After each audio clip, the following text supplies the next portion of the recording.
verset. Demandons à Job, chapitre 33, verset 14. Et le Bible. Dieu parle cependant tantôt d'une manière, tantôt d'une autre.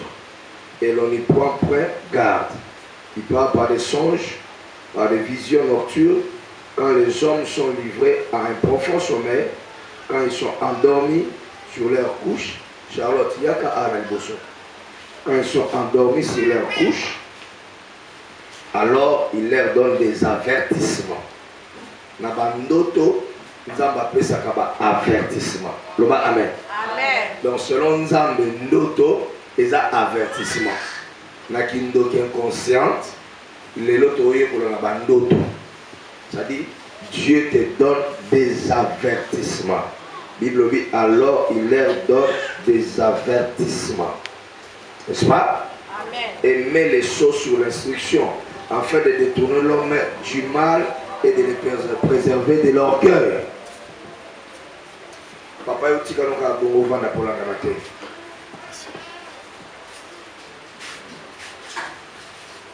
Amen. Amen. Jean chapitre 10.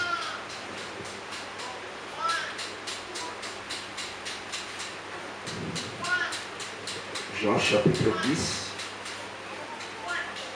verset 10. Le voleur ne vient que pour dérober, égorger et détruire. Moi je suis venu afin que les brebis aient la vie et qu'elles soient dans l'abondance. Moïbe a rapport à Koyiba, Kokata Shingo, Peko Bebisa. Ngana yaki pona pesa bomo ina bampate, pe bazwa bomo ya kofuruka. Amen. Amen. Que Dieu nous donne l'explication de ces choses. Asseyez-vous. Ça fait un bon bout de temps déjà, je crois, 8 jours, nous parlons sur la sorcellerie.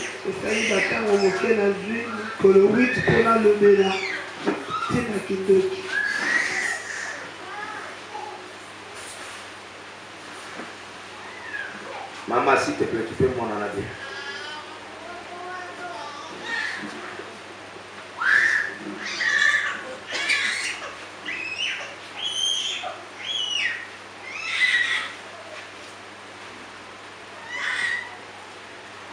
Nous avons vu dans le livre de Daniel.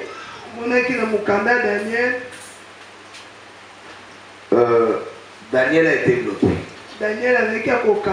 par le roi de Perse. On a bloqué Daniel comment? Lui a prié, mais Dieu a libéré un ange. Il s'appelle Gabriel. Mais quittant le ciel pour atteindre la terre, Gabriel était bloqué. On l'a bloqué par les anges. Que Dieu te protège et qui te garde au nom de Jésus-Christ. Que l'intelligence soit renouvelée. Amen. Amen. Amen. Amen. Amen.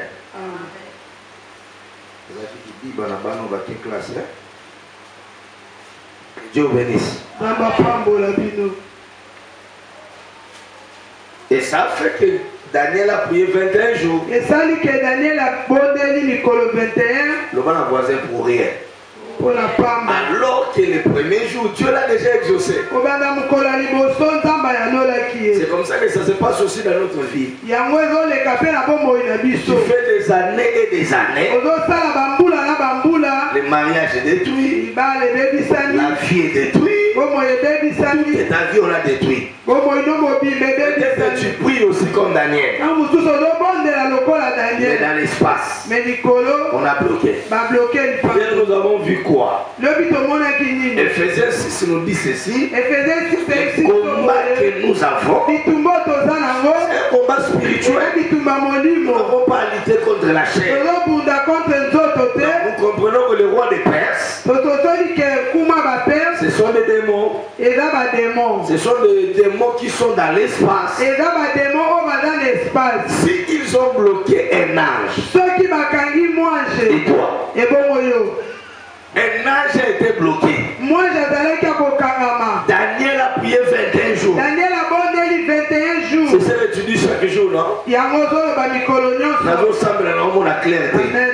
quelque part on avait bloqué. quelque part bakanga lipambo. Et nous avons dit que les sorciers peuvent bloquer. Tolobaki bandoki bakoki kokanga. Jean 10 dit ceci. Jean 10 alobi boye. Le voleur. Uyibi. On identifie le diable comme un voleur. Azokokanisa moyi diable lokola moyibi. Nandoko so loti bayibi au sac, c'est l'œuvre de la sorcellerie. Eza misala diable. Le voleur Moyibi. ne vient que pour dérober. Ayaka kaka pona kozwa. Oui, mais il vient pour détruire. Ayaka pona Il vient kobebisa. pour tuer. Pona koboma. Ça ne sera pas ton histoire cette année. Ekozala lisolo na yo te Que mbula. la mort soit annulée. Tout se bebisama. Rien ne sera détruit. Eloko moko te kobebisa. Rien ne sera perdu. Eloko moko te Je kobungisa. ne parle pas à tout le monde. Nazalisa mutu Je nyonso te. parle à quelqu'un qui est ici. Nazalisa mutu aza La awa. bénédiction que tu as prévue cette année. En tout cas, rien ne sera perdu. Rien ne sera détruit. Ma Bible s'est belé trop, c'est trop. Vous connaîtrez la vérité et la vérité vous affranchira. Et c'est la même vérité ici. Et la grande libre. C'est la vérité. C'est la base de la délivrance. Quand tu as les informations, tu combattras bien. Quand tu connais la taille de ton ennemi, tu combattras bien. Tu connais la réalité des combats spirituels, tu commenceras piéton, mais tu finiras véhiculé. Tu commenceras célibataire, tu finiras marié. Tu commenceras vers le combat, tu finiras avec la victoire. La vie de Dieu, la réussite d'un enfant de Dieu, c'est la compréhension du combat spirituel. Je crois que tu vas dire Amen. Je crois que tu vas dire Amen. Alors il y a la sorcellerie consciente. Consciente, hein? C'est la sorcellerie consciente. Il y a la sorcellerie consciente. Il y a la sorcellerie inconsciente. C'est quoi la sorcellerie inconsciente? Off inconsciente. Tu es sorcier, mais tu ne connais pas que tu es sorcier. Tu peux même être là. Ce matin, tu es là aussi. Je suis en train de t'informer que tu peux être sorcier. La sorcellerie, c'est comme une maladie. Je vais m'accoquiller dans le monde physique. On va utiliser les objets. Le soir, je vais parler de l'envoûtement. Même na bolingo. Tant vous avez moi sur mobile, tant vous avez na webi nzambete. C'est interdit. Tant vous avez l'action. Mobile je suis loba maloba. Ce que tant vous avez loba. Ngana okabwana ote. Ngai na oboe. C'est-à-dire maloba nous avons alliance na mutu. Mutazo kangazali. Amen. Le monde a été créé par la parole. Hébreu dit ce que nous voyons. C'est visible.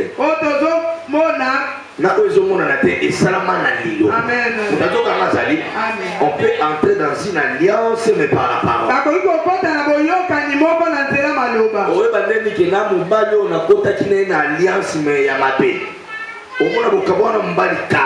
Mais tu ne parviens pas à l'oublier. Oui, au moment des rapports sexuels, les paroles que tu libérais là, tu ne savais pas que l'homme là faisait l'alliance avec toi. Je vais parler de ça le soir. Pour qu'on puisse t'envoûter, on peut aussi utiliser des cadeaux empoisonnés.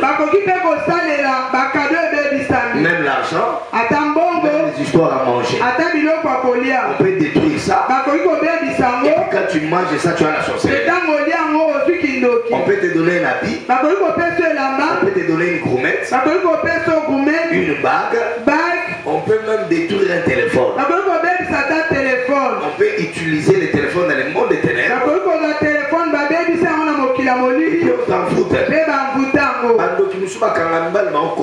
S'il n'a pas la photo, il prend une poupée. Il est à Boutou, na Boutou yé à dirigeant là-bas. Amen. Ce qu'on a mot à Samoa Mouké, aux autres Ils ont mal à la tête. La nuit, les chefs. Na buta na mokonzi. Mais la journée. Mais la moi. Il va refuser. Akoboya na ye. Et là, le rôle en Inde, na civil, na tina colonel. Hier, le colonel est venu nous rendre visite. Le colonel est venu à Kikota la biso. Il est venu ici, il est entré dans le bureau, nous avons aussi prié. C'est un frère pour nous. Alléluia. Amen. C'est un frère pour nous. Il est entré. Au moins, à côté de la 12 gardes du corps, tout ça là. Mais c'est un frère pour nous. C'est vraiment un frère. Quand on l'appelle dans un service, il nous aide beaucoup. Mais moi je suis civil. Je ne peux pas lui donner des ordres. Il ne va pas obtempérer. C'est ordre à la ordre spirituel. Amen. Alléluia. Amen. Dans le monde spirituel, c'est moi le chef. Mais dans le monde physique, c'est lui le colonel. Quand il est venu entrer dans le bureau, les gens avaient peur.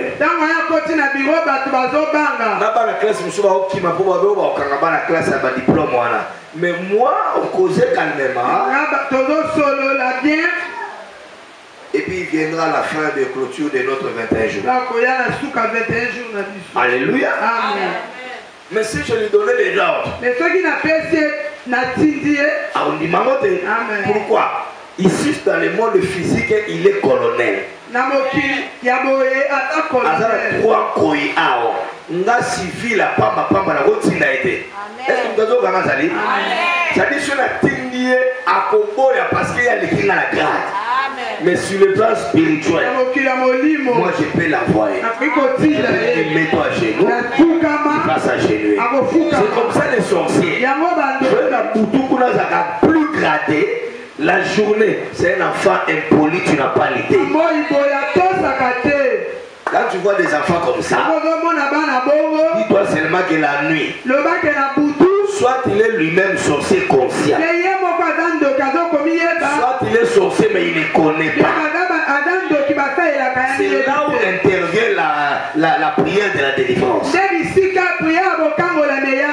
Nous devons aider la personne comme ça. La sorcellerie consciente, la personne connaît son grade. Il connaît ce qu'il fait. Il connaît même le nombre de mariages qu'il a eu la nuit. Même des réunions, il quitte ici à Kinshasa pour faire des réunions à Chikapa. Il connaît. Il peut dormir ici. Je vais vous donner des signes. Sur Talimou Abimak. Ma pondu est exagéré. Ça dit ce qui est resté là, c'est le corps. Mais son esprit n'est pas là. Amen. Que Dieu bénisse. Je disais que Dieu bénisse. Il sait tout ce qu'il fait la nuit. Bando qui babota la paix, la boutou. Amen. Na bande li bando qui peut babota la boutou. Amen. Sur le web, vous avez un ban na boutou. Bamisusu emona na bandoto azo melisa. Mais bamisusu sozolo talo tabania ou bazolanda kayo. Bana ya kindoki ya boutou, ba se traduisera na banyama.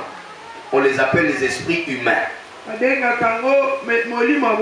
Alors il connaît le nombre des enfants qu'il a. Au moins il a 9 bana. Alléluia. Amen. Je vais vous montrer les signes ici. Il connaît combien de mariages qu'il a fait. Ça c'est la nuit, je vais parler de ça. Mais la sorcellerie est consciente. C'est ce que la Bible dit, Osée 4, mon peuple est détruit. Parce qu'il manque la connaissance. Nous vivons avec des sorciers. Nous mangeons avec des sorciers. Nous sommes détruits. Les mariages sont détruits. Les vies sont détruites. Parce que tu es ignorant. L'ignorance est plus dangereux que le sida. Plus dangereux que le sida. Jean Daniel Bakalake 21 jours. L'ignorance peut bloquer ton mariage 30 ans. L'ange a dit à Daniel, Moi, j'allais à Daniel. depuis le premier jour, que soyez l'intention. Depuis le premier jour que tu as eu l'intention, tu m'as envoyé. Et là, depuis le premier jour au Sambela. Alléluia. Et là, mais avant de t'atteindre, il y a les sorciers qui ont bloqué ça. Il y a eu quelqu'un qui a fait 38 ans devant la piscine. Hier soir, il disait, au lieu de gêner personne. La guérison a quitté déjà les ciels. Vous savez que l'ange bougeait l'eau, non? Le premier qui tombait était guéri.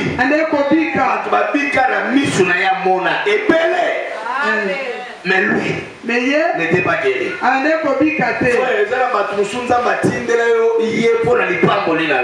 Mais quand vous avez des sorciers, on va t'éloigner de ces personnes-là. Papa la musa sera na zola lomba pe pembe na zetana hawa mana pe. Azo wa mana pe kazola la te. Nzamba ko pesa yo mutu a vie, abongisa vie na. Ezana batu muso kutene ebo akabelo $10,000. Amen. Akeina pe bo kabone pe libela. C'est-à-dire ce sont des personnes. Et là batu oyo nzamba tshena nzela na yo. Azana ko la anjo nzamba tshena nzela na ko ya tikilo ga lipambo le azonga na yo. Amen. Mais quand vous avez la sorcellerie dans votre famille, vous éloignez la vie, na moi sa vie, na prophète à vie. Amen. L'église est compliquée pour les saccades au côté de ménopause, au balaté. Amen. L'église a connaissance au monde, au monde les libéré, les kawana. Et la plupart des gens, au début, surtout à l'église en famille, il est catholique. Mais depuis que tu es là, tu as fait 38 ans. Les choses n'ont pas changé. Lukanzambe. Amen. Le bénin m'appelle Lukanzambe. Amen. Encore directement dans les signes. Tu es sorcier, mais indirectement. Tu es sorcier mais tu ne connais pas que tu es sorcier. C'est ça ce qu'on appelle la sorcellerie inconsciente. Tu pratiques la sorcellerie mais c'est quelqu'un qui t'utilise. La personne là peut être ton père. Il peut être ta mère. Il peut être ton grand-parent. Nous avons lu hier. Dieu dit vous n'allez pas vous agenouiller devant les statues. Vous n'allez pas faire des images taillées. Deutéronome chapitre 5. Verset 8, tu ne feras pas des images taillées pour représenter une image qui vient du ciel. Notre Dieu est vivant. On le boit qu'on met là-bas. Tu ne seras pas maudit. Alléluia. Dans l'église, tu ne peux pas mettre les photos de Branham. Va lire Deutéronome 5. Tu n'auras pas des images pour faire l'adoration. Amen. Alléluia. Amen. Non, amen. Amen. La Bible dit Dieu punit l'iniquité. Alokaka, alakelaka batu mabe, tina 4e génération. Et si tu es la 4e génération, ton grand-père était chef coutumier. Tu as le sang de cette famille-là qui te dit que ce chef coutumier-là, avant de mourir, il s'est répandu. Il ne s'est pas répandu. Alléluia. Amen. Alléluia. Amen. Yes. Alors dans la sorcellerie inconsciente, on te manipule comme la télécommande, mais il y a la télé là-bas. C'est ma vie. Moutala Moussika a fini antenne A. Yoku no charge. C'est comme ça la sorcellerie inconsciente. Tu peux être loin. Alléluia. Amen. Tu es loin, mais il y a quelqu'un au village. Il a pris quelque part. A fini bouton quelque part. Voilà le bien on a les gars. Amen. Vous voyez où l'on ça? Amen. Ah, quand ça vous mandat. Ah, voyez où l'on ça? A fini plutôt quelque part pas n'anzete. Moi on a wana atani na kombona. A fini n'anzete. A lobby na cimetière. Toi tu es ici à Kinshasa. Yo za awa na Kinshasa. Mobala comment c'est là là. Amen. Nous quand vous mais tu musika. Je connais des belles mères. Na yebi ba mama bokilo. Moi si à moi na ya boti. Ayo tali na biloko olia. Yo kanisa za gentillesse. Olia ka biloko wana. Ti si mo le quitter. Depuis olia biloko wana liba le quota compréhension. Amen. Amen. Alors comment reconnaître les signes de la sorcellerie inconsciente? Comment savoir que tu es dans la sorcellerie inconsciente? Comment savoir? Le plus grand signe se passe dans des rêves.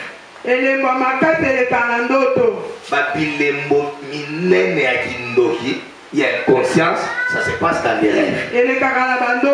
Regarde, toi aussi tu as besoin d'écouter la prière. Ça l'a posé. Amen. Moi, on a dit que ce qui 5 minutes a changé. Sois posé. Peut-être que tu as besoin de qui matin. Et ça va cinéma bé. Si on n'a pas mais la besoin de cinéma bé. Si on a été à ma cambo et mutazo là, et ça va cinéma bé. Au moins que ceux qui a la fête. So la place batuma so na ba ofinga olala te na mama buzo ba olala te mais na makambo eko bimisa na kati ya libulu nde ba ba beti yo mona ba mote parce que les rois de presse ce sont des démons, ce sont des esprits. Alléluia. Amen. Alors tout se passe dans des rêves. La Bible dit Dieu parle. Aujourd'hui je dis même les diables aussi parlent. Les diables parlent tantôt d'une manière, tantôt d'une autre. Parce que le diable c'est un imitateur. Voilà. Il ne fait que copier. Dieu peut te parler. Le diable peut te parler. Même tes pensées peuvent te parler. Mais tout ça là dans un rêve. Mais comment discerner que ça c'est la sorcellerie? La Bible déclare mon peuple est détruit parce qu'il manque la connaissance. C'est lui qui a la connaissance. Amen. Je commence directement. Comment savoir cela? Il y a des plus grands signes. Il y a des rêves compliqués. Premier signe que le diable, Dieu va te montrer qu'on t'utilise mais toi-même tu ne connais pas. Parce que Job dit Dieu parle tantôt d'une manière, tantôt d'une autre, mais l'homme ne comprend pas. Amen. Dieu te parle dans des rêves. Il te dit ma fille fais attention. On a déjà commencé à t'utiliser. On a déjà commencé à utiliser ton mariage. On a déjà commencé à utiliser ton argent. Et comme l'homme est ignorant, premier signe pour savoir que tu es dans la sorcellerie inconsciente. Pour savoir qu'on t'utilise dans la sorcellerie. Voilà, bien, non? Amen. En fait, tu es sorcier, mais indirect. Tu verras dans un rêve, dans tous tes rêves, la plupart des rêves, tu es en train de manger.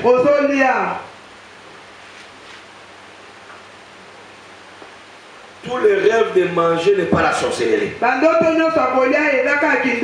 Mais souvent, si on commence déjà à utiliser ton corps, à utiliser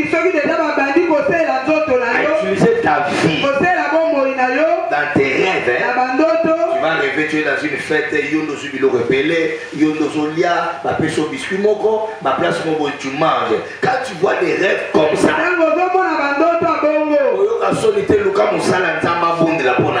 Amen. dans les ciels et sur la terre, il y a un seul nom qui nous a été donné. Pour que les malades et la sorcellerie soient délivrés, c'est le nom de Jésus. À ce nom-là, tout genou fléchit.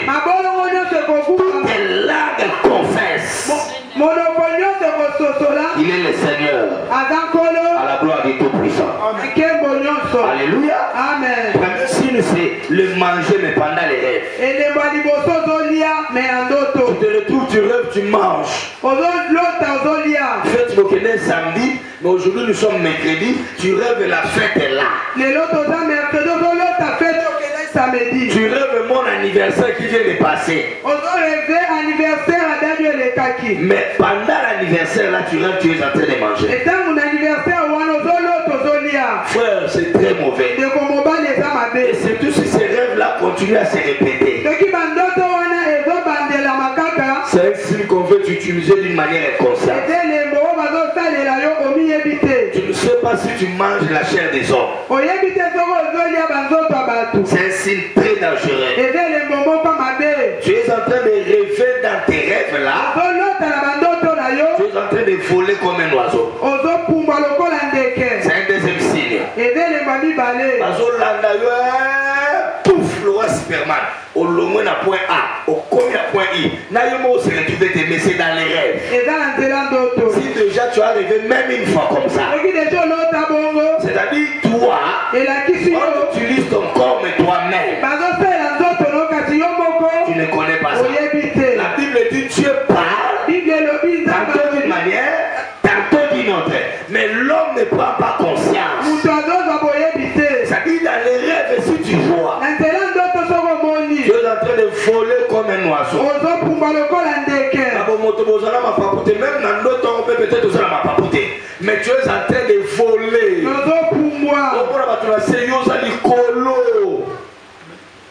Que papa n'a commis ange. On est en train de t'utiliser. Comme tu es dans les concerts, tu ne connais pas. Troisième signe, c'est un plus grand signe dangereux. Faire les rapports sexuels pendant la nuit. Les gens vont me dire, papa, quand tu as déjà rêvé ça, on doit prier pour toi. Parce que tu es dans la sorcellerie, mais indirectement. Parce que en fait, on est en train d'utiliser ton corps. Les rêves, c'est le monde spirituel. Mais apparemment, c'est comme si c'est deux personnes, non? Oh, l'autre. Pendant que tu rêves,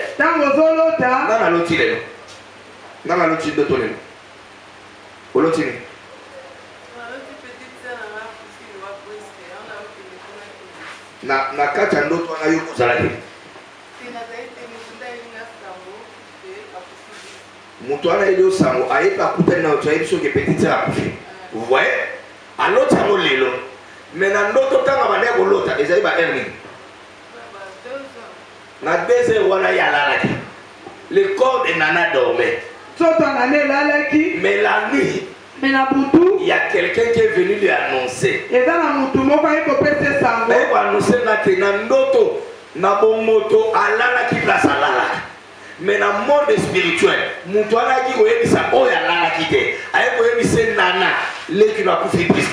et puis je suis sûr que dans l'auto, il n'est pas solo là. Est-ce que vous avez Amen. Mais physiquement, à 2 heures, Nana dormait. Mais dans l'esprit, Nana a parlé avec une personne. Est-ce que vous comprenez? Amen. Est-ce que vous comprenez? Amen. Ce n'est pas des personnes. C'est seulement Nana qui dort. Mais le Nana qui a parlé avec la personne qui a annoncé, c'est-à-dire c'est la Nana esprit. Est-ce que quelqu'un me comprend?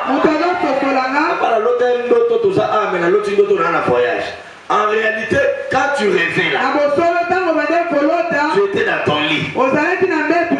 Mais quand tu étais en voyage dans les rêves là, c'est seulement ton corps. Mais c'est le corps spirituel. Comme j'avais dit,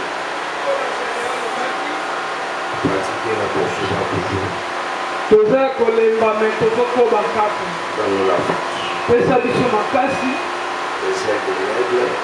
Mapapu ya Pongo, nous avons besoin de toi. toza na posa na yo Au nom de Jésus. na kombo na Yesu Kristo.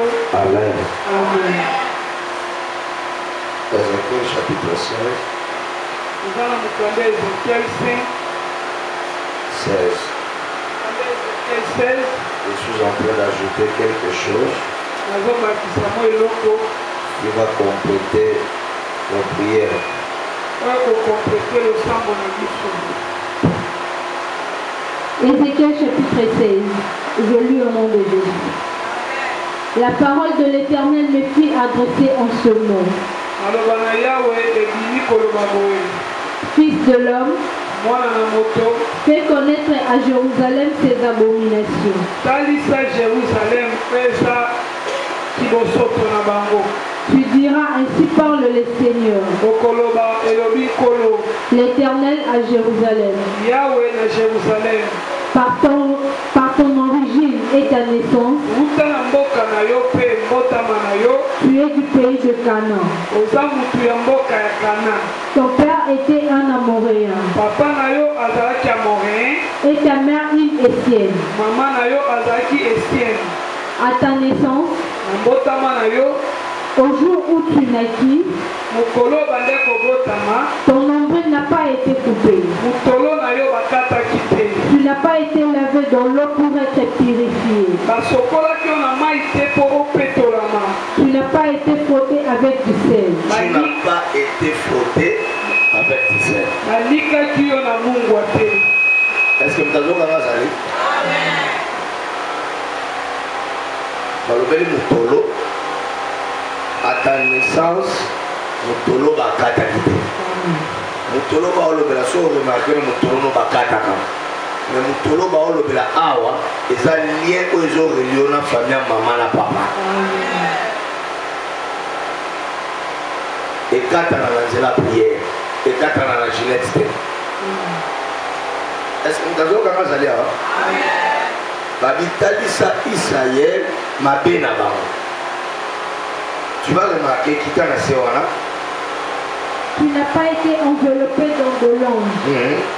Nul n'a porté sur toi un regard de pitié pour te faire une seule de ces choses. Pour Moutolo Bakata quitter, lien les a pété.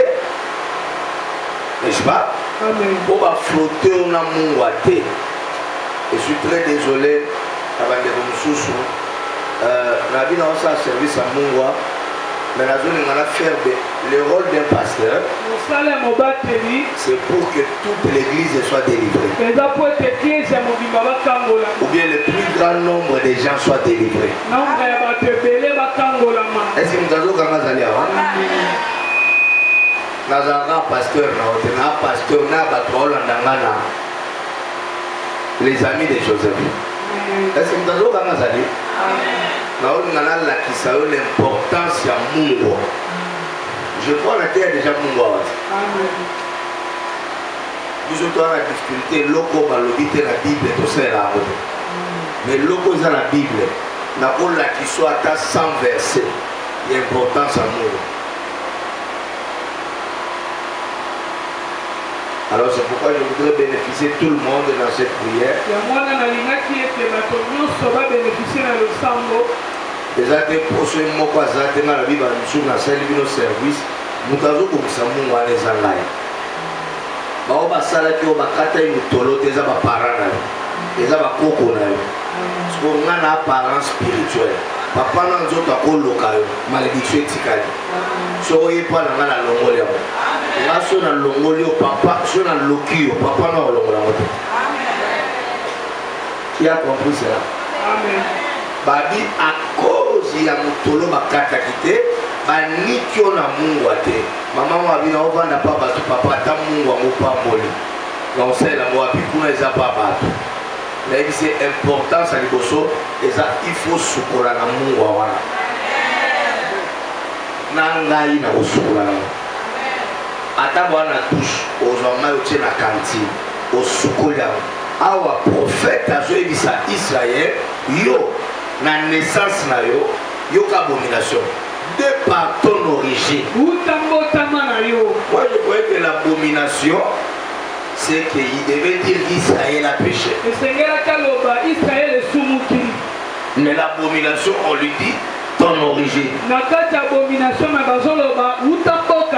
Tout ce que tu vis, n'importe quel malheur, Olingate, ça a un lien avec ton origine. Acta Romain 8:1 et le dit, Christ est ma nouvelle créature. C'est dans les plans, sur le plan de l'esprit. Mais le sang que tu as là ne t'appartient pas. Les noms que tu as là ne t'appartient pas. Même si tu es chrétien, mais tu es mouillasse. Tu es chrétien, mais tu es mongala. Même Jésus était Dieu, mais il était nazaréen. Il était né à Bethléem. Est-ce que nous avons ignorer ces choses? Quand tu refuses de croire à ces choses, tu vas tourner en haut. Amen. Or, la délivrance, c'est la prise de conscience. Veuillez vous asseoir. Je vais ajouter quelque chose parce que demain on va beaucoup prier. C'est pourquoi on t'a pas fait du bien. Par compassion pour toi, lui l'a porté sur toi un regard de pitié pour te faire une cesse de ces choses. Mais le corps a n'oubliez pas que dans la révélation, le sel c'est la parole. À part la parole qui est le sel, nous sommes aussi le sel du monde. Amen. Amen. Mais mungu na olo de la révélation des mungu wa bosomi mungu. Na sambe neli ya monza. Oki osukoli. Na batu bakamela bote na obenga. Amen. Badi bandika kyote. Bakata kyo mutolote. Yango mutu moya salelo bolamu ezate. Abi moi j'ai passé. J'ai eu pitié de toi. Mais personne ne pouvait te regarder avec un regard de pitié. C'est ma nikiote yaya ato yebana ba ministre. Oh kabela ba sankara. Mais toi tu n'auras rien. Ato yebana ba tuna poto ba otinde la ba tusuma ba ta famille na hote. Mais toi tu n'auras rien. Parce qu'on t'a pas fauté. Avec quoi? On va nous lire encore une écriture. 1 Corinthiens 13, verset 3. 1 Corinthiens 13, 3.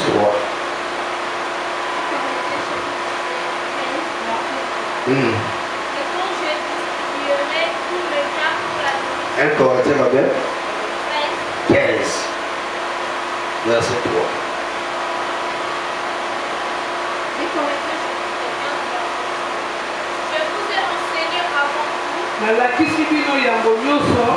je l'avais aussi reçu. C'est Christ est mort pour nos péchés. Selon les Écritures. Je vous ai enseigné de la même manière que moi aussi j'ai reçu. Jean chapitre 3 verset 27. Pour les gens qui écrivent, pas pour les gens qui me regardent comme ça. Chapitre 3, verset 27. La vie tourne à l'ordinateur. La verset nous sur la personne, aucun rendez. Ben bien, aucun rendez. Vous avez l'ordinateur, téléphone, n'a pas Bible, battant la Bible azur, à Tchangoma couleur. Mais si vous avez la Bible, vous avez un téléphone, vous n'avez pas enregistré ma télé. Au cause de la téléphone, vous avez un téléphone. On a mis pour enregistrer ma terre. Nanda au que nous allons répéter. Jean chapitre 3, verset 27. Jean répondit. Un homme ne peut recevoir que ce qui lui a été donné du ciel. Un homme reçoit ce qui lui a été donné du ciel. Mais dans la sorcellerie, on reçoit aussi ce qui vient de la sorcellerie. 1 Corinthiens 4, verset 7.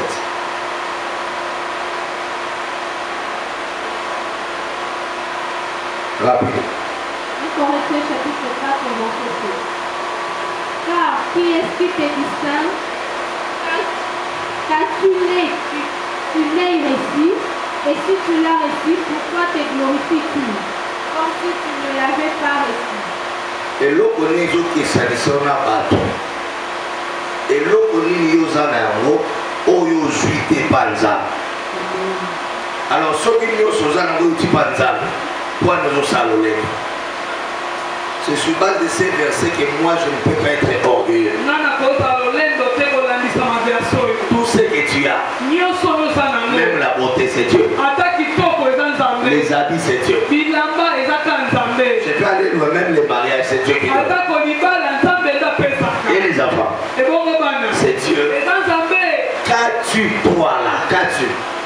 Tu as quoi? Pour que tu sois orgueilleux. La version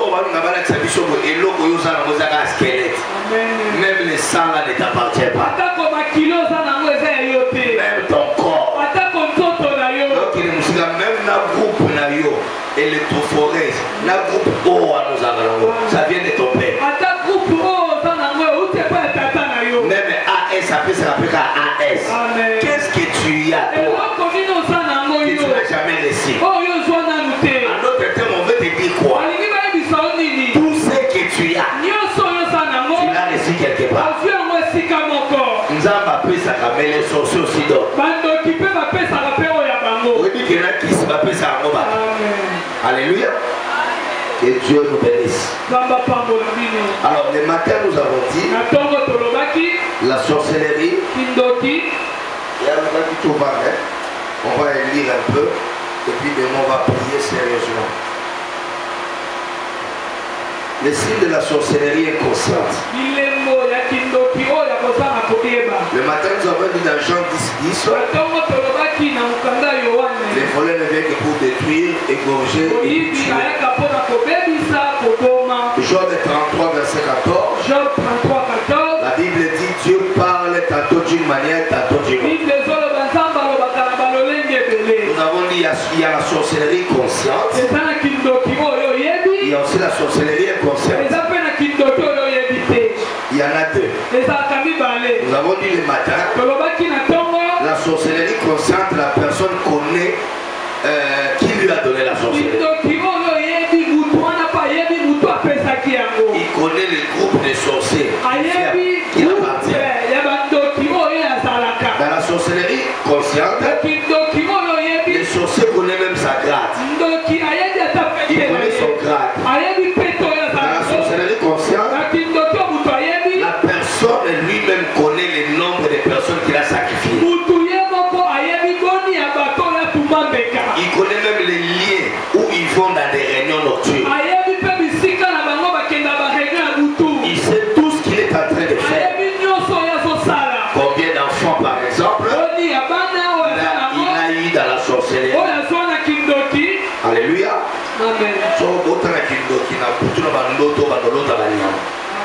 Ou bien soit chose à moi, chose au Mélissa. Et j'ai fait une délivrance, nous étions à l'abattoir. J'ai fait une délivrance, c'était une jeune fille qui est très belle.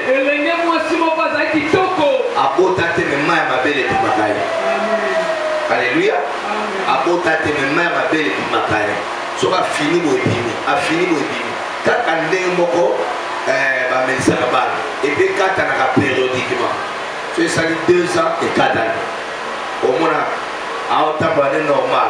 Et de tel genre de personnes, la vie normale vous va être prostituée. Et la soeur a été prostituée. Alléluia. Ça dit, on dira au Mélissa. Ça dit, comme la dégâts de ça dit, lui est plongé vraiment dans la sorcellerie. Makambo a Mélissa dans la bouteille d'une petite amour. Et les sorciers, les maris de nuit, il peut coucher avec toi. Et puis le matin, tu trouves même des signes que tu as été avec un homme. J'ai fait une délivrance d'une fille. Dans cette période-là de délivrance, les sorciers étaient capables, à l'autre, mais on vole son sous-vêtement. Mais le matin, il n'y en a pas. Par hasard, qu'elle a oublié. Elle dort encore. Demain, il n'y en a pas. Elle dort encore. Demain, il n'y en a pas. Ça dit, les maris de lui sont capables de donner même les infections. Les infections. Les sorciers travaillent en connivence avec les francs-maçons, docteurs, infirmières, même les hôpitaux. Je ne dis pas que tous les docteurs sont des magiciens, mais la plupart pratiquent des sciences occultes. La plupart qui opèrent dans 15 minutes. Aujourd'hui, on appelle un docteur, on a casse une opération. Soit pas sur le 15 minutes, maman, il y a eu la tête. C'est la sorcellerie, ça. C'est la sorcellerie. Alléluia. Ma docteur Moussouba, spécialiste, ils sont à continuer. 8 minutes, c'est la bloc. 10 minutes. Il n'opère pas seul. Il opère avec les esprits. Il est intelligent. Mais à son intelligence, il a ajouté la magie. La plupart des docteurs à maman, la plupart sont des sorciers. Il y a des cas que tu peux amener Zaki grave, mais quand ça entre là-bas, ça devient grave. Il y a même des démons qui se présentent, qui se postulent dans la porte à la salle d'urgence. Pourquoi il est écrit dans 1 Thessaloniciens 5:17, priez sans cesse.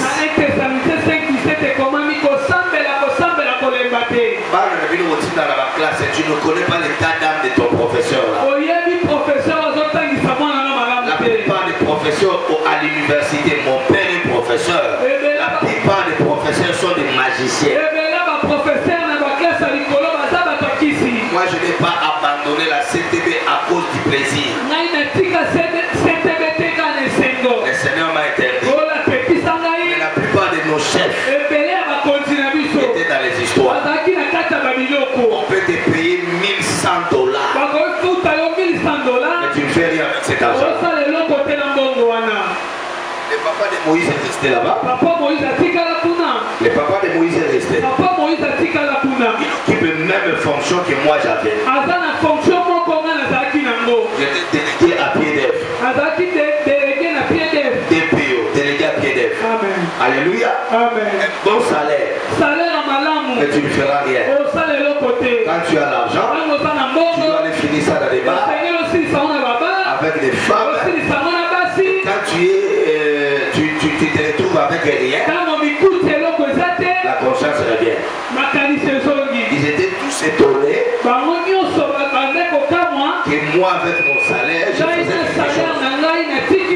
Tout salaire où on enlève la dîme, Dieu prend le contrôle de cet argent. Quand tu donnes la dîme, tu veux dire quoi? Dieu soit la première personne à diriger mon argent, à diriger mon travail. En fait, la dîme, c'est quoi? C'est la première part que Dieu reçoit avant que toi tu dépenses. Ce que tu donnes là, c'est pas la dîme. Pourquoi c'est pas la dîme? La dîme, c'est quand tu as ton salaire avant d'acheter le lait de beauté. Tu enlèves la part de Dieu. Avant ça, c'est le 10e. La dîme, avant de faire les dépenses, Dieu d'abord. Dieu d'abord. C'est une manière de dire quoi? Tout ce que j'ai reçu ne vient pas de moi. C'est toi qui m'as donné. Même l'argent, même le travail, même les enfants. Jean me donnait la dîme même de ses enfants. Il se disait que mes enfants, alors je donne la dîme. Une particularité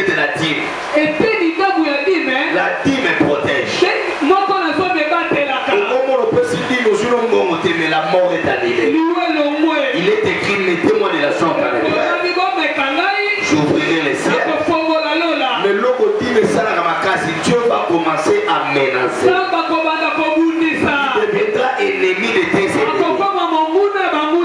Celui qui blague avec ton argent. Celui qui blague avec ta vie. Celui qui blague avec ta famille. Il dit je vais menacer les dévoreurs. Qui est les dévoreurs? C'est les sorciers. La Bible dit même les années qu'ont dévoré les sauterelles, tu es capable de te restaurer. Le bel amen à moi bien. Un enfant de Dieu affermi ne vole pas la dîme. Il ne vole pas ça. Parce qu'en volant la dîme, t'attires la malédiction. Tu peux voler, mais tu vas payer ça à l'hôpital. Quand Dieu veut te reprendre la dîme par la force, Dieu prend le double de ce que tu as volé. Je donne un exemple, tu as volé, on t'a payé $200. La dîme de $200 c'est $20. Et le diable viendra te faire croire que $20 là est beaucoup, tu vas enrichir les pasteurs. On n'a pas étudié avec vos dîmes. On n'a pas regardé avec vos dîmes. On donne la dîme, c'est une manière de reconnaître que ce que j'ai reçu, c'est Dieu qui l'a donné.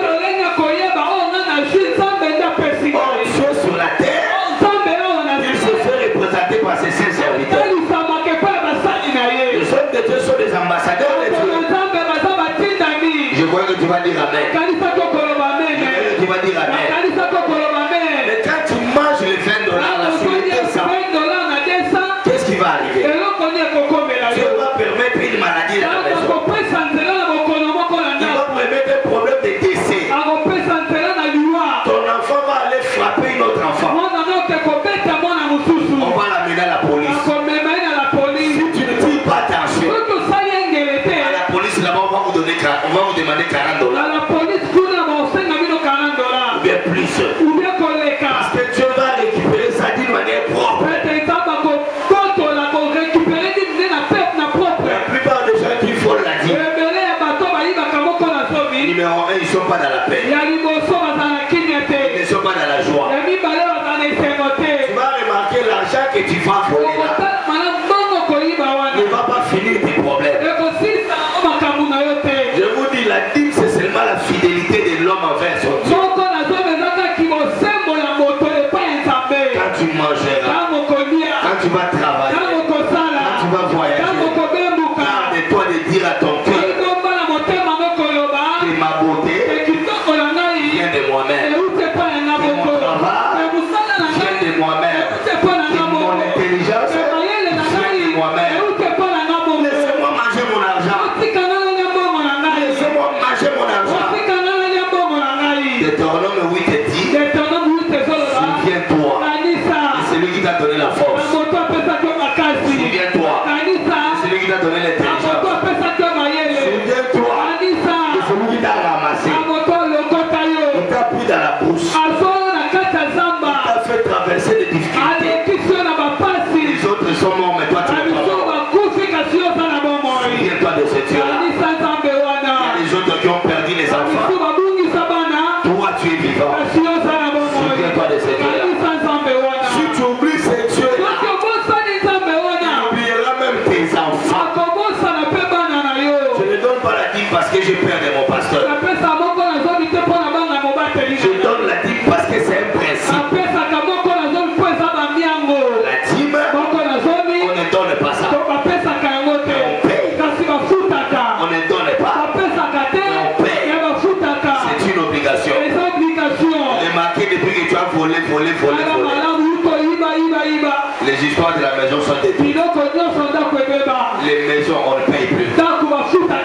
Même les enfants, on n'utilise plus. Ta vie, remarque seulement les jours où tu es devenu infidèle. Tu vas remarquer que Dieu est en train de détruire ça.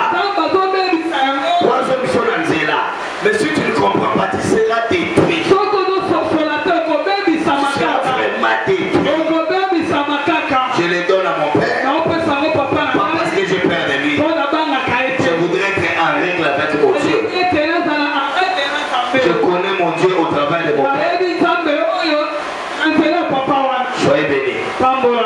disais soyez bénis. Je réponds encore soyez bénis. Le Saint-Esprit m'a dit qu'il y a beaucoup de voleurs de Timis. Les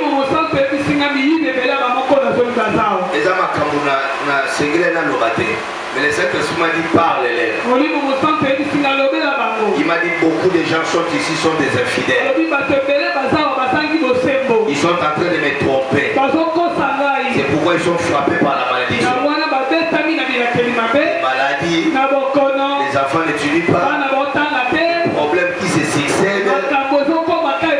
Vous voyez ta vie est en train d'être mélangée. Dieu me dit reviens. Et Dieu reviendra. Ouais, tu vas dire amen. Revenez à l'éternel. Et le Seigneur reviendra vers vous. La sorcellerie inconsciente, c'est dans Osée chapitre 4. Mon peuple est détruit parce qu'il manque la connaissance.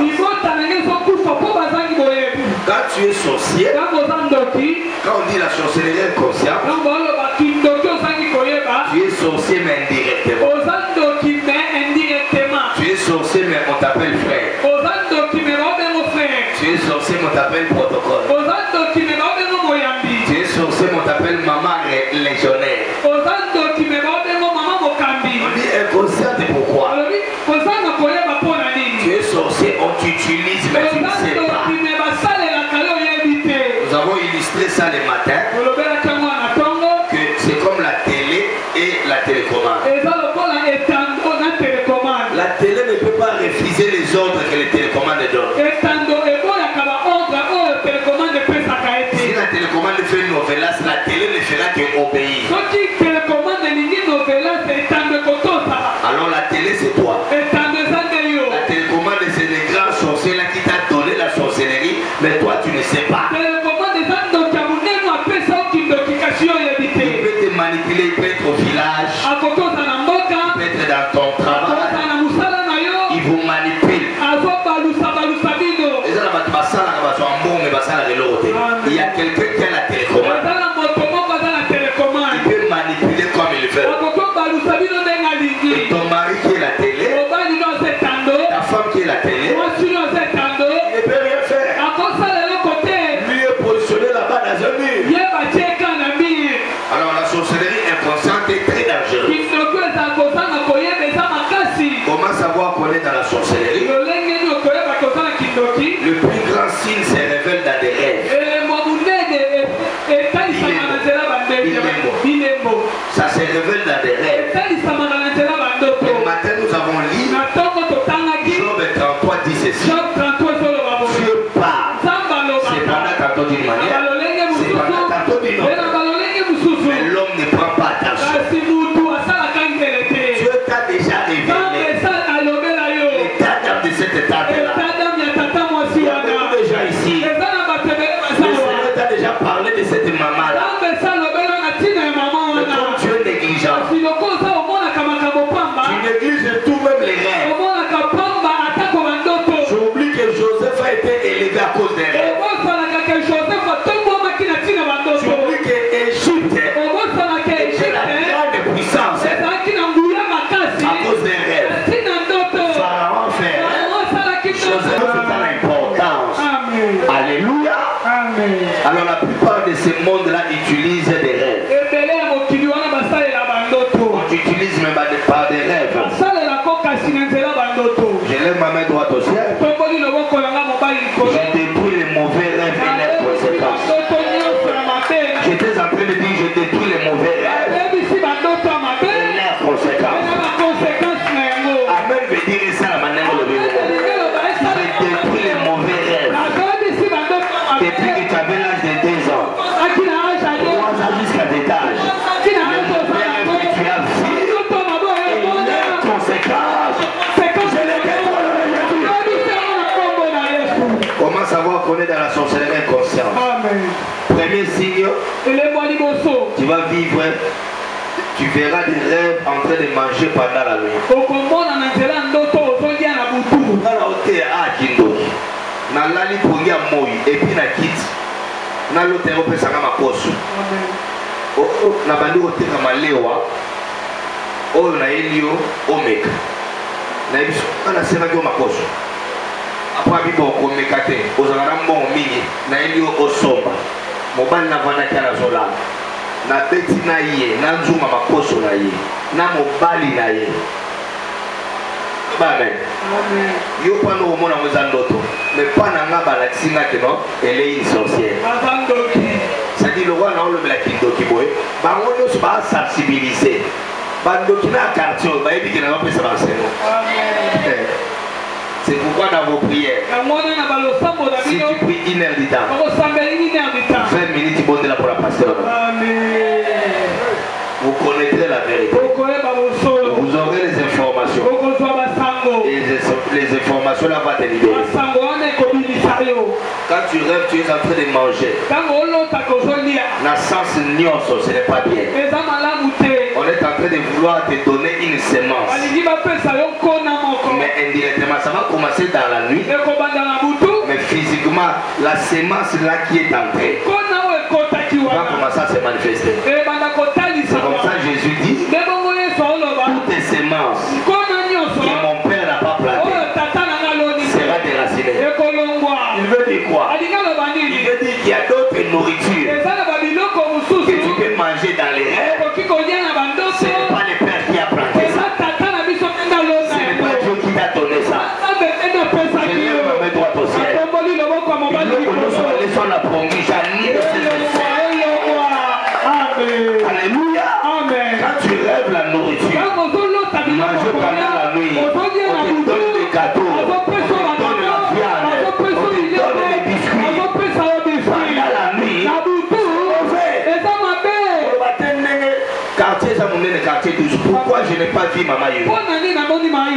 Mais je la vois elle. Et puis physiquement, elle tresse les cheveux. Mais comment la nuit, elle est maman malée?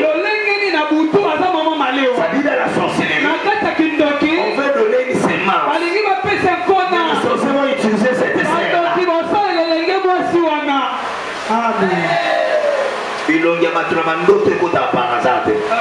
Numéro 2. Tu es en train de rêver, en train de voler comme un oiseau. On veut t'utiliser mais d'une manière que tu ne connais pas. Je l'ai déjà dit, je vais passer rapidement. Numéro 3.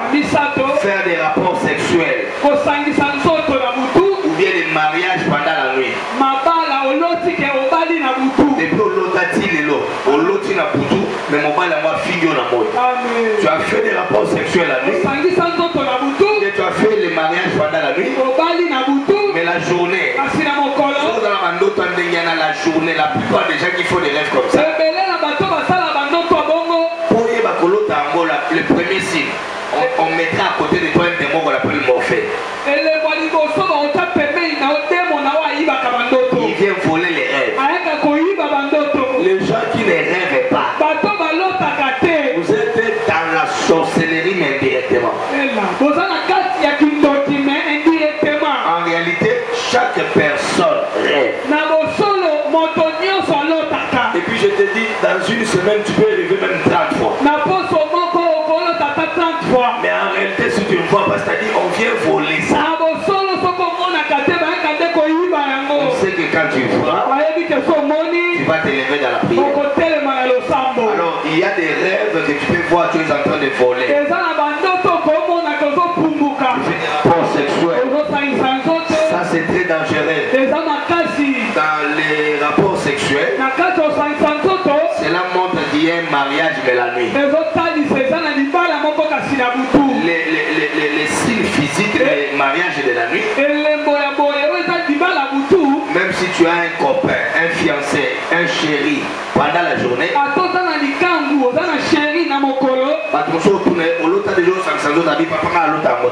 mais les signes physiques, la journée, dans vos relations, il y aura toujours des incompréhensions. Tu ne mettras pas au monde.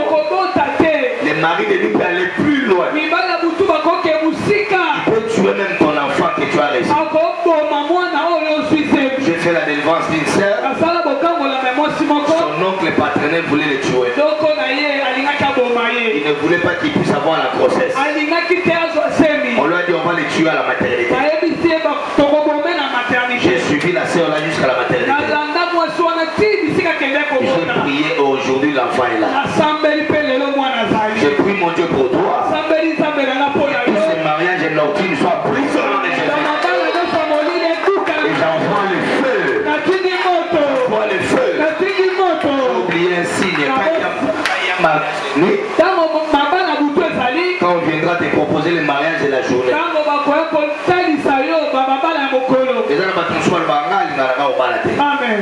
C'est pas lui. C'est son mari qui lui interdit ça. Le mariage peut venir, mais lui n'aime pas les mariages. Ça va faire un bon c'est tout. Et tu verras ma plupart il ne s'est pas marié, mais il ne sait pas que la nuit il est déjà marié. J'ai détruit ces mariages là au nom de Jésus. J'ai détruit ces alliances là au nom de Jésus.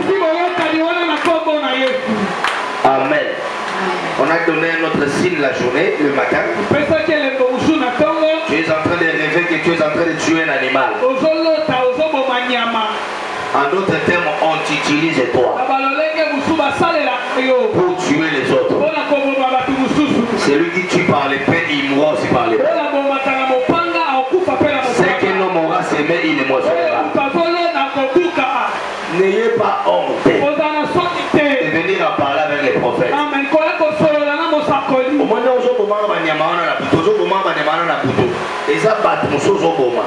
La sorcellerie, c'est comme les ristournes.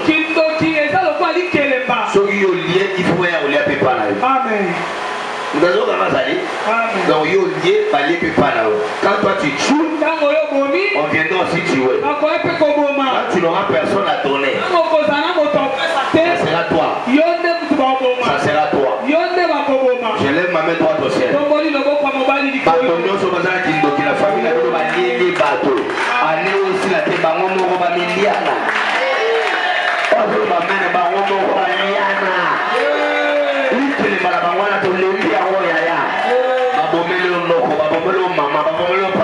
La famille c'est elle qui mourra. Lui qui mourra. Tes enfants ne seront pas détruits. Rien ne sera détruit. Rien ne sera perdu. Attends-moi, Nazareth, et je libère tes enfants. Je libère ton mariage. Je libère ta vie. Je libère tout ce que tu fais. Au nom de Jésus-Christ. Tu peux rêver aussi. Tu es en train de marcher dans les cimetières.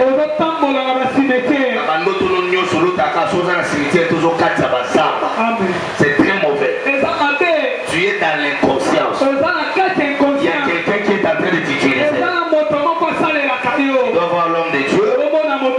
Il va prier pour toi. Tu es en train de rêver. Tu es toujours mis dans les rêves. Alléluia. Mais la plupart de tes rêves, tu te retrouves, tu es né. Tu te laves à la rivière Njili. Tu es dans la douche. Tu es ni. Soit tu es ni, soit à moitié ni. En réalité, la nudité, mais en réalité, dans la Bible, il y avait quelqu'un qui était nu. Quand il a vu Jésus, il a plongé dans l'eau. C'est dans Luc 8, c'est Pierre. C'est-à-dire Pierre était sorcier. Quand on lui a dit que ça c'est Jésus, il était nu. Il s'est caché, il s'est jeté. Oh, la nudité, c'est aussi l'une des choses que les sorciers utilisent. Les sorciers, quand pour t'envoûter, on a l'habitude de faire la saleté dans la toilette en bois comme maïté. En fait, Dieu est saint 3 fois saint. La sainteté, c'est la propriété. Un enfant de Dieu doit être propre. Mais le diable, lui est sale. C'est un menteur. Il utilise aussi la saleté. Et dans la bataille, on soit la saleté. Excusez-moi les termes.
attention avec la dernière personne qui ferme la porte.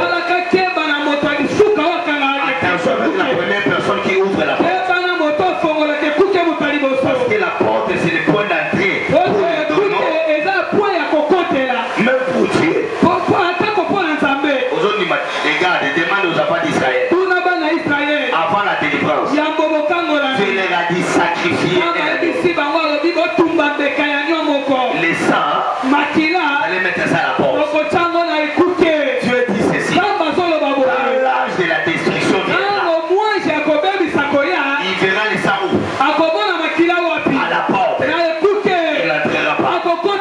Avant de dormir, mettez les sangs à la porte. Surtout la porte principale. Si l'âge de la destruction ne peut pas voir les sangs,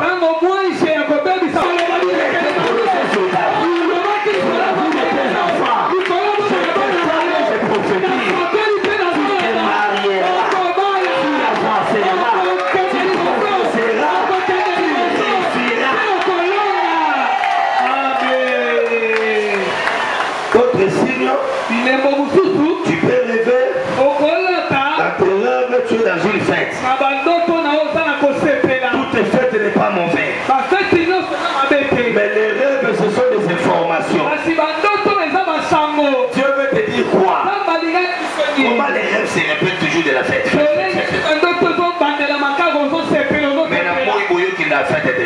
C'est-à-dire, on t'utilise la nuit. Dans ma fête, on t'utilise. Mais toi, tu ne connais pas. Je lève ma main droite au ciel. Je détruis les mauvaises fêtes que tu n'as pas participé. Même ton nom, j'annule ça.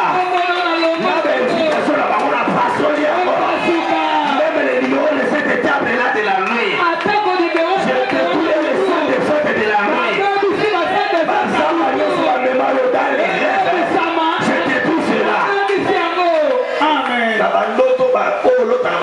Ce sont des prisons. Ce sont des prisons sataniques.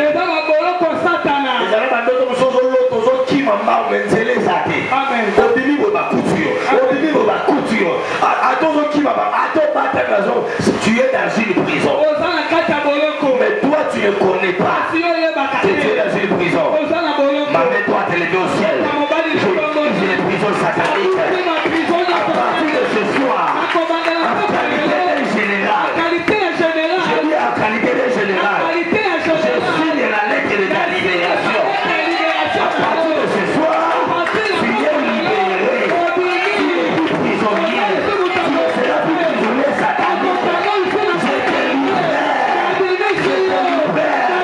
Je parle comme un chrétien. Tu es ta prison. Là, c'est entré. Ici, dans la cotisation aux gens là-bas. Je libère ton mariage. Je libère ta vie. Je libère ton argent. Je libère tes enfants. L'argent dit à Pierre. L'argent dit à Pierre. Prends tes sandales. Tout ce qu'on a pris. Tout ce qu'on t'a pris. Je te laisse tout au nom de Jésus. On a pris tes pieds. On a pris ton commerce. On a pris tes argents. Je te laisse toujours. Là, je lui ai dit. Prends ton manteau. Tout ce qu'on a pris. Que cela soit restitué. Là, je lui ai frappé. Quand il a frappé, le ciel était tombé. À partir de cette nuit, le ciel est tombé. Que les liens soient brisés. Que les limites soient brisées. Là, je lui ai dit, ce soir, tu as l'avantage. Parce que devant toi, tu as village. Celui tu as village. Je suis ici comme exemple de ta bénédiction. Si tu veux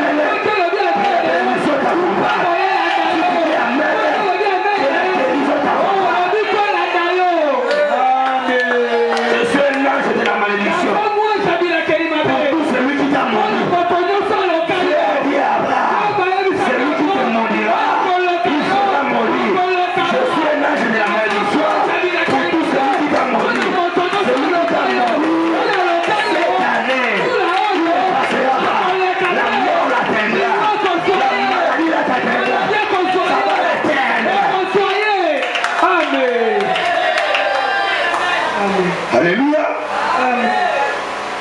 Tu peux rêver aussi quelqu'un. Tu es quelqu'un à l'âge. Il a déjà grandi. Mais il pisse dans la chambre. Mais l'autre a souba. Dans a subi pe na ndoto.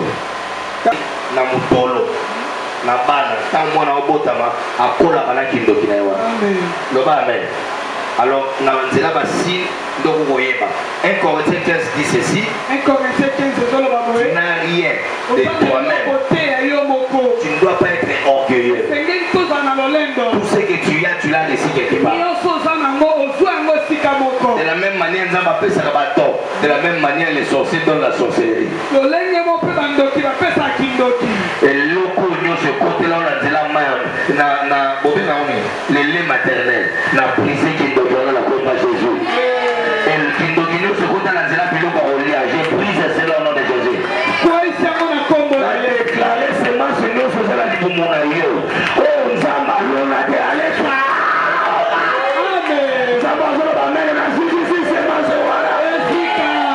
allez, toutes les semences que le Père n'a pas semées.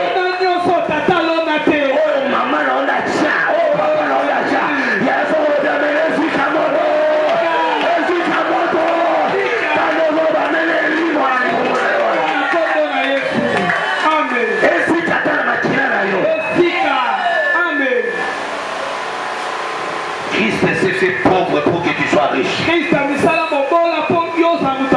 Je te donne 2 ans, on parlera de ta richesse. On parlera de ta richesse. On parlera de ta richesse. On parlera de ta richesse. On peut avoir la sorcellerie par rapport au nom qu'on t'a donné.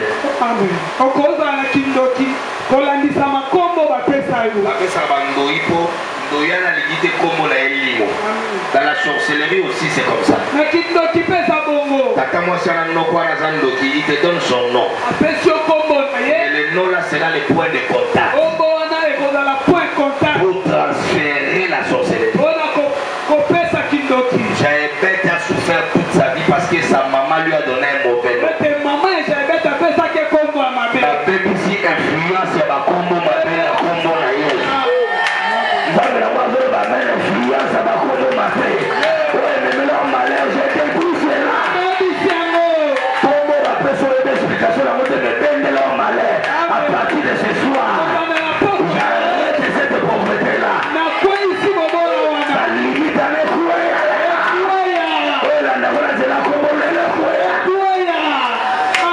arrêtons avec ici. Si tu es dans la famille d'un chef coutumier, il y a possibilité que ton sang là est essuyé. Chef, chef. C'est-à-dire, chef coutumier. C'est-à-dire, comme on a chef, c'est un chef coutumier. Tous les chefs coutumiers sont des sorciers. On ne peut pas devenir un chef coutumier sans l'initiation à la sorcellerie. Alors on peut aussi te donner la sorcellerie quand tu es né dans une famille où il y a les chefs coutumiers. Refuse la transfusion du sang.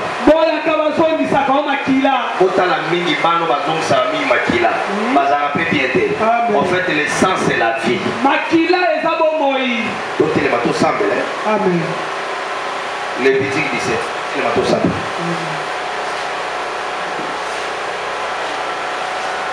Lévitique 17, verset 11.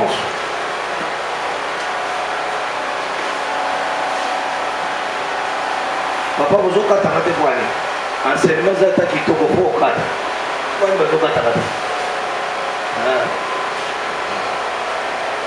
Lévitique chapitre 17, verset 11. Oui. Car l'âme de la chair est dans le sang, je vous l'ai donné sur l'autel, afin qu'il servît d'expiation pour vos âmes, car c'est par l'âme que le sang fait l'expiation. Matthieu chapitre 27, verset 3.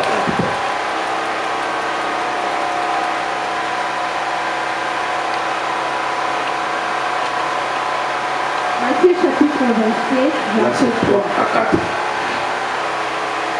À Alors Judas qui l'avait livré, voyant qu'il était condamné, Judas a acabé à Monique tout le catémélier. se repentit, A sali repentance. se rapporta les 30 pièces d'argent aux principaux Judas a sacrificateurs mis 30 personnes à Teguelaïe sur le sacrificateur. et aux anciens, en disant, À l'Obiboy. j'ai péché en livrant les sangs innocents. En fait, à Teguelaïe sur la 30 pièces.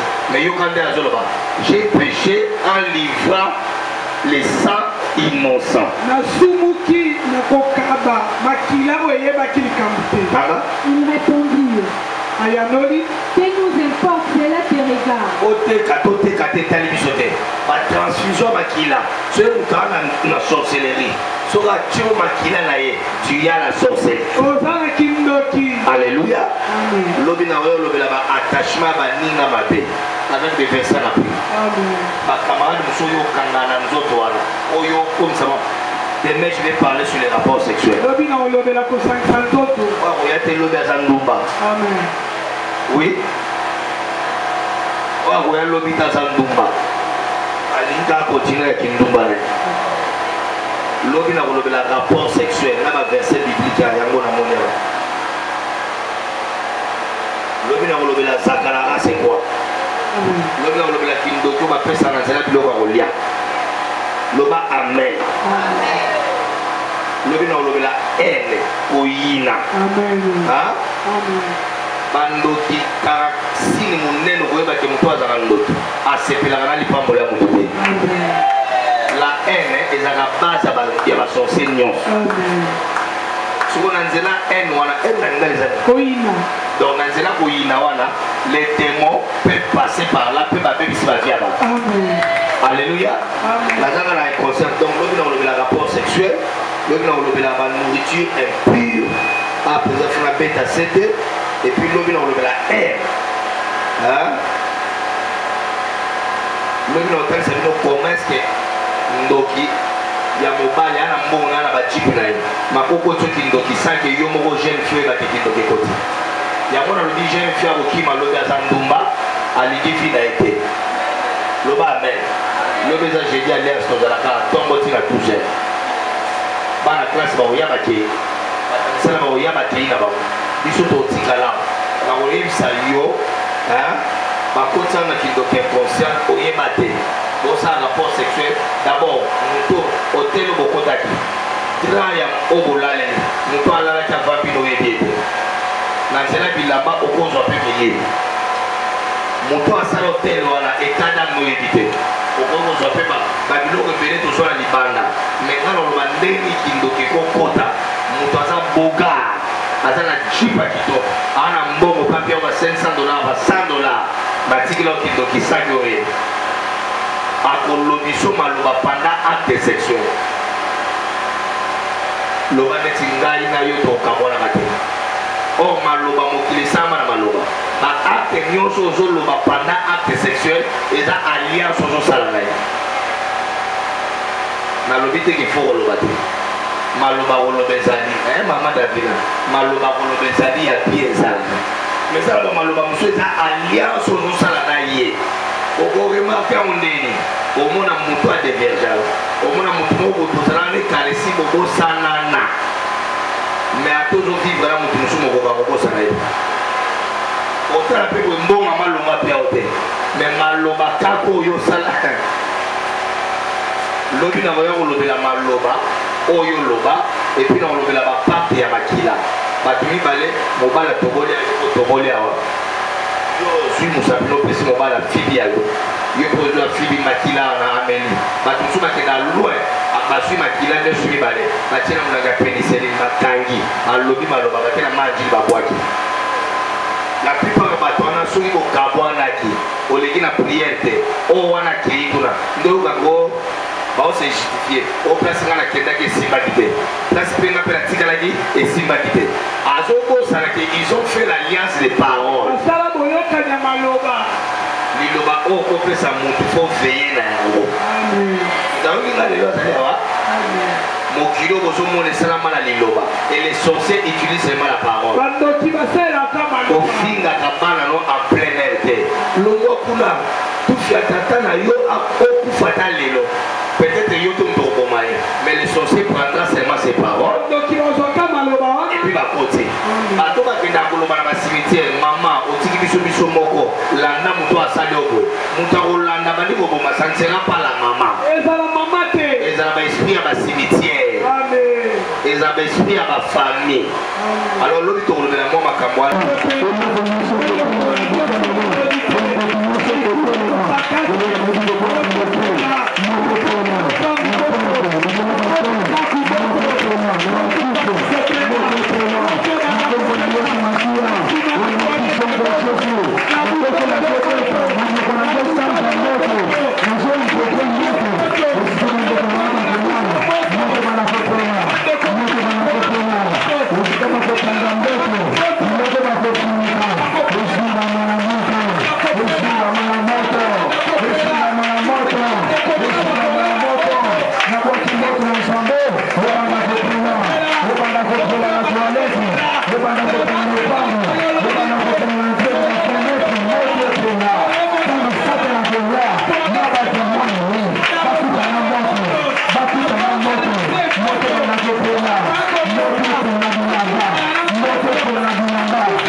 La Bible déclare, si l'Éternel le garde, c'est lui qui garde, il fait un travail.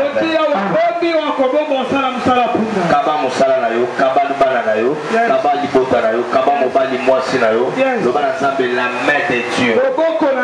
Ya Nicolas mobali na yo, on a pour toi les lots. Nzambe protège, prions dans le nom de Jésus les lots.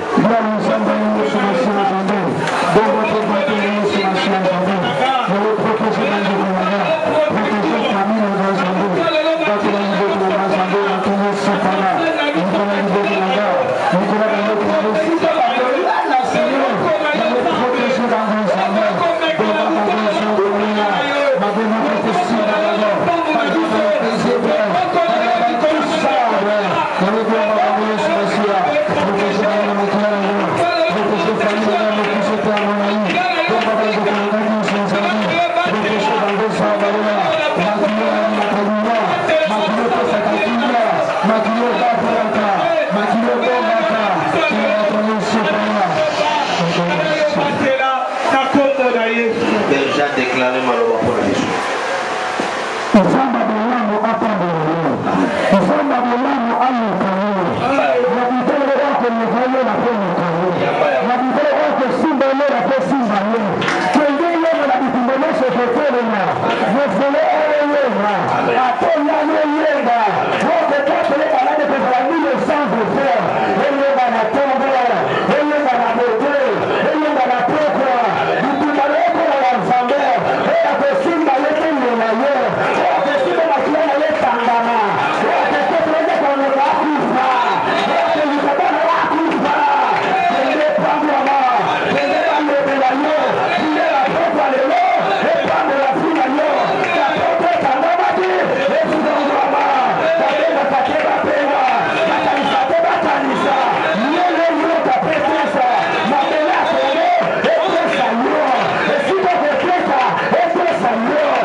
Que ces paroles s'accomplissent dans ta vie.